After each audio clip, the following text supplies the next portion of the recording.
Phone tapping కేసులో media సంస్థ యజమాని శ్రవణ్ రావు మరోసారి సిట్ ముందు హాజరు కానున్నారు. ఇటీవల జరిగిన విచారణలో ఆయన పోలీసుల ప్రశ్నలకు సరైన సమాధానం ఇవ్వకపోవడంతో మరోసారి రావాలంటూ దర్యాప్తు అధికారులు నోటీసులు ఇచ్చారు. దీంతో శ్రవణ్ రావును మరోసారి అధికారులు ప్రశ్నించనున్నారు.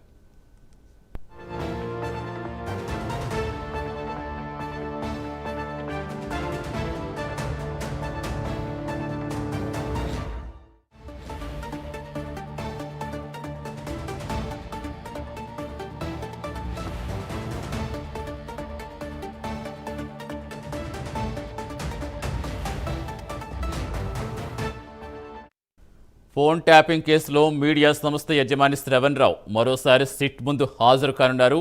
ఇటీవల జరిగిన విచారణలో ఆయన పోలీసులు అడిగిన ప్రశ్నలకు సరైన సమాధానం ఇవ్వకపోవడంతో మరోసారి రావాలంటూ దర్యాప్తు అధికారులు నోటీసులు ఇచ్చారు. పూర్తి సమాచారం ఇచ్చేందుకు మా కరెస్పాండెంట్ కుమార్ జరుగుతున్నారు. కుమార్, మళ్ళీ ఎప్పుడు విచారణకు హాజరయ్యే అవకాశం ఉంది Shravan Rao? Thank you Satish. Phone tapping కేసులోని శ్రవణ్ రావుకు మరొకసారి నోటీసు అయితే జారీ చేశారు. ఈ నోటీసులో కూడా ఈ రోజు విచారణకు హాజరు కావాలంటూ కూడా ఆ నోటీసులు అయితే పేర్కొన్నారు. ముఖ్యంగా 3 రోజుల క్రితం ఏదైతే శ్రవణ్ రావును సిట్ అధికారులు అయితే విచారించారు, ఆ విచారణ సమయంలో కూడా శ్రవణ్ రావు ఏదైతే సిట్ అధికారులు అడిగిన ఏ క్వశ్చన్ కూడా ఆన్సర్ ఇవ్వలేనట్లయితే ప్రస్తుతం తెలుస్తుంది. ముఖ్యంగా 3 రోజుల క్రితం జూబ్లీస్ పిఎస్ లో శ్రవణ్ రావుని విచారించారు. 7 గంటల పాటు శ్రవణ్ రావుని విచారించిన తర్వాత ఏదైతే ఈ కొన్ని క్వశ్చన్స్ సంబంధించి శ్రవణ్ రావు ఎటువంటి సమాధానాలు చెప్పలేదంటూ ప్రస్తుతం మాకు తెలుస్తుంది. ఈ నేపథ్యంలోనే మరొకసారి ఏదైతే ఫోన్ ట్యాపింగ్ కేసులో ఏదైతే శ్రవణ్ రావుకి నోటీస్ అయితే జారీ చేశారు, ఈ రోజు ఈ విచారణ హాజరవ్వాలంటూ చెప్పారు.